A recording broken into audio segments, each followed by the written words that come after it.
Hi guys, sorry I'm out again today. I didn't want to leave you hanging, so I decided to make a screencast thematic video for today's lesson. We're going to be working on lesson 610, building and solving equations with the pan balance.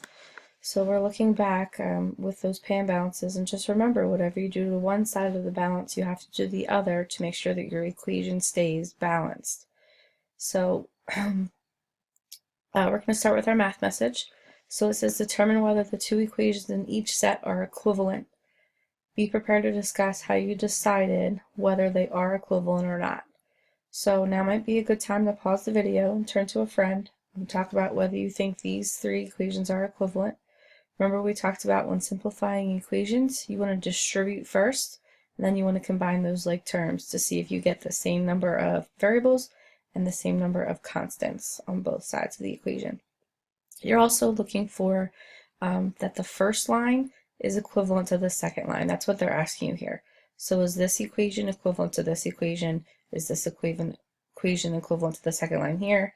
And is this equation equivalent to that? So why don't you pause and then unpause when you're ready to discuss the answers. We're back, so you're ready. So let's talk about set A. So I have 4x plus 3x equals 21. So 4x and 3x are like terms. So all you need to do is add their coefficients. So you should get 7x, 21, nothing to do over here. So it comes down to be 21. 7x equals 21. Yes, that is equivalent. All right, set B.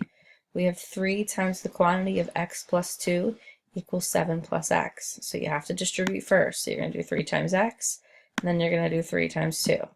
3 times x is 3x. 3 times 2, oh, this guy didn't hand out lollipops to the whole class. So you know that these two equations are not equivalent because they didn't distribute properly. Let's look at set C. X equals 5, 5x equals 5. So looking at this, it looks like they multiply both sides by 5. So would they be equivalent? You should have said yes. Okay, so for this circumstance, instead of going from a more complicated form to a simplified form, we went from a simplified form to a more complicated form. But you'll notice as long as I do the same thing to both sides, that expression or that equation remains balanced and equivalent.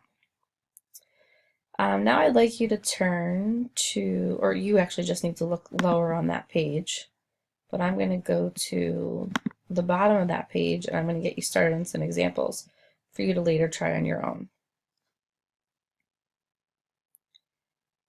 if it wants to cooperate.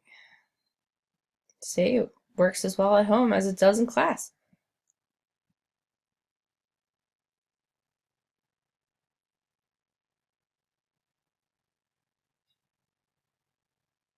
Come on. All right, I'm gonna put, oh, there we go. As soon as I said it, it comes up. All right, so looking below that blue line, we have number 2. And what they're asking you to do here is to start with the original pan balance equation. Do the first operation on both sides of the pan balance and write the results on the second pan balance. Complete the third and fourth pan balances in the same way. So the original pan balance reads x equals 10. So here we're going to multiply both sides by 3. So 3 times x is, gotta get my marker, sorry.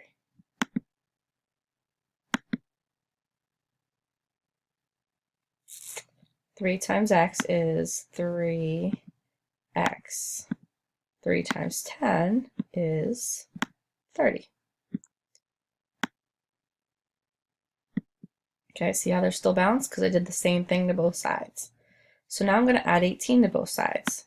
3x, sorry, I'm doing this with my mouse finger, plus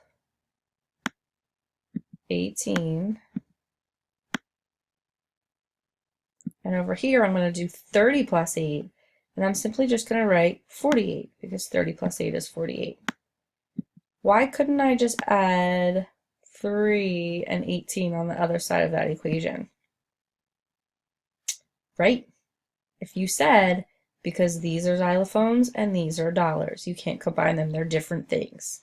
My last step, I needed to add 2x. So looking at the step that I had previously, 3x plus 2x is 5x. And I'm going to keep my plus 18.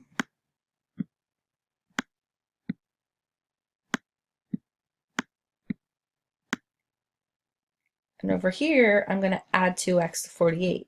Would that be 50x? Nope, it wouldn't, because this is a constant and I can't add xylophones to dollars. So this is going to be 48 plus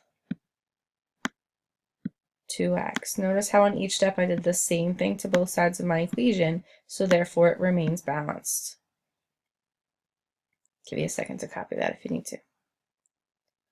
All right, going down to number 3, now I'm going to do the opposite of what I did in problem 2.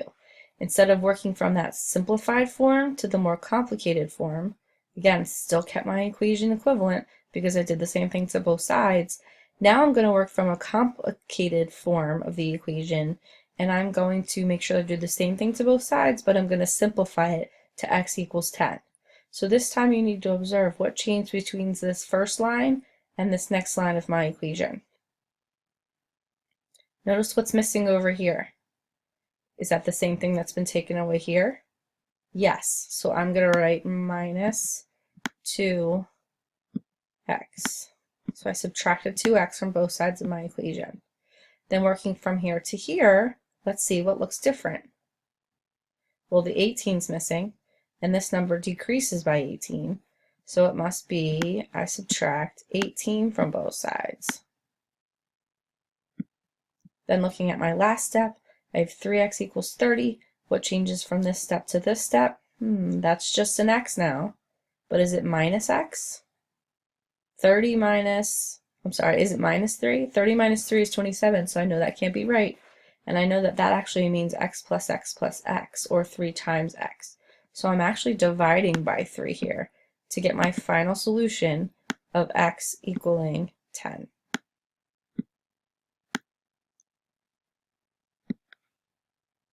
Okay, you're going to go on to the next page and do some of these examples on your own. Let's take a look at the directions together. So number 4 says record the results of the operation on each pan as you did in problem 2. So here, whatever happens in this is your directions here. You're going to do that to both sides of your pan. Okay, then you're going to multiply by 4 to both sides of your pan, and then you're going to add 2n to both sides of your pan.